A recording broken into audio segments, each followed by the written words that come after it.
My name's McCarron. I'm a real estate agent in the Boston area, and I'm also the author of a book called Real Estate Investing, Is It For You? Today we're working on replacing the front door. The original door is double wide. You can see the little folding latch, and it just had a padlock. And we had to keep breaking in because I kept forgetting where the keys were. So the padlock's a little bad shape. But basically, when it's done, there's only going to be a single door, and the door is recycled. This is the door that used to be on the front of the beach house, and I replaced that with a better, more insulated door that matched and actually had windows, so some light could get in. This door has been here for a week, so caterpillars are already moving in, making their home. So the door basically has to be level in order for it to open and close properly, but the house is not level, as you can tell. So we've had to do a lot of cheating to level the floor, and also to level it this way. What we do is we measure where the 2x4s have to go, and then we make lines on the plate to show, and then we just line them up. There are pros and cons of using recycled material. And one of the pros is that you're not adding to the landfill. Obviously, the price is a pro because you don't have to pay for it. But the cons are that you kind of have to do a little bit more work to them. So this door, which is being recycled, came with a frame, but the frame was destroyed when they removed the door. So we have to build a new frame for it. You can buy these pre-made kits, but you still basically have to assemble them, and that's what we're working on right now.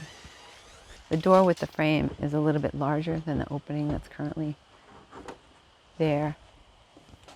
And rather than destroy part of the frame, which is what we would have to, we could cut up this part of the frame, but instead we're going to just cut a little bit off the door.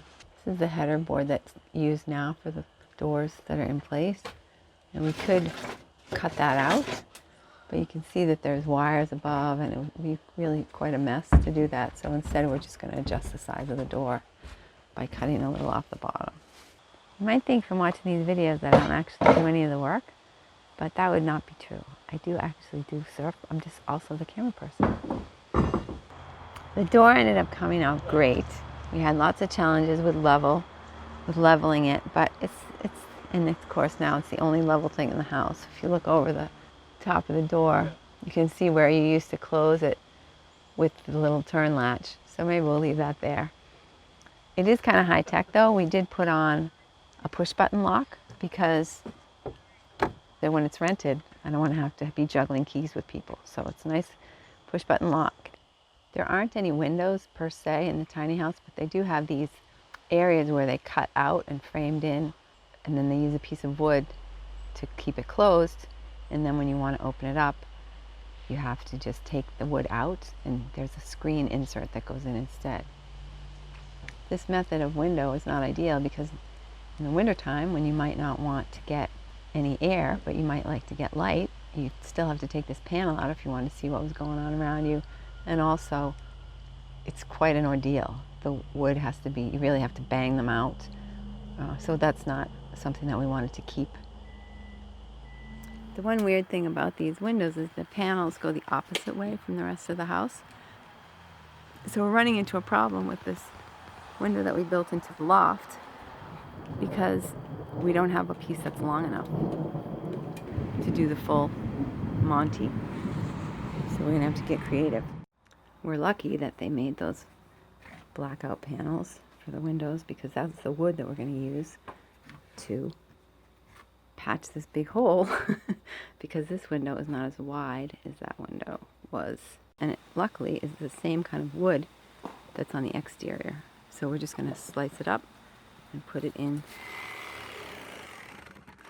One of the downsides of using recycled building material is there's a reason people got rid of these things.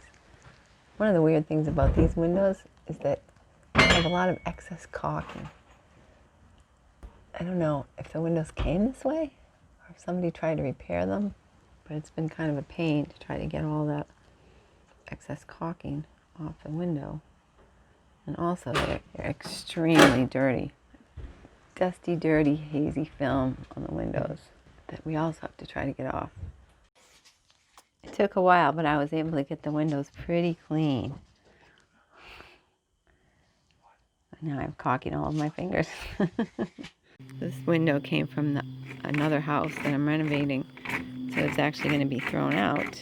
It's a stationary window, but I want to be able to get some air in there. So we're actually using a piano hinge, this long hinge. This is going to get mounted to the bottom of the window and to the windowsill, so hopefully it allows us to open and close the window, and then we're just going to use a piece of chain to keep the window from falling in too far.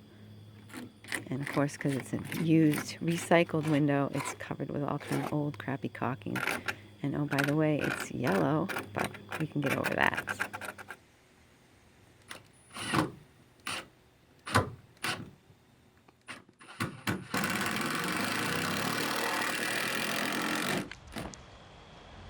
The exterior of the house is really starting to come together. We've got